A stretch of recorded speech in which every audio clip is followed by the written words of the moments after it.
नमस्कार दर्शक बंधु आपण मानकु अगस्ट 28 रे आपण मानकु 5,000 टंका लेखाएं सरकार देवी को महिला माने पाइबे नहीं जेन माने सुभद्रा टंकार चतुर्थ किस्ती टंका पाइछन से माने पाइबे 5,000 टंका 28 तारीख 12 बजे सकाले। आउ आपण माने जानिछन जेन माने यदि नुआ करी अप्लाई करिछन से माने पाइबे आज्ञा केते टंका ने से माने पाइबे 25,000 टंका पेबे क्या कर मुझे कह 25,000 पेबे बोली नहीं टोटाली 25,000 टंका लेखा तार मैंने 5टा किस्तिर पैसाटा सरकार दे सारे जेनटा कि 5,000 टंका गोटे किस्ती देसन आमर राखी पूर्णिम होता कि 5 नंबर इंस्टॉलमेंट पैसाटा आसबा। आउ आपण मैंने भी जानिछन मुई जेनटा भी कहसी रियल वीडियो मैंने प्रोवाइड करसी।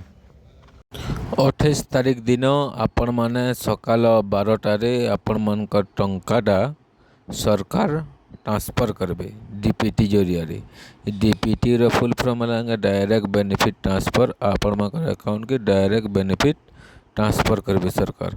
आउ आपण माने यदि जानिछन सुभद्रा खबर के यदि सब्सक्राइब करके रखिछन ताहले जेन्युइन खबर माने आपण माने पाई पारबे। यदि नुआ करी आसीचन सब्सक्राइब टे करबे।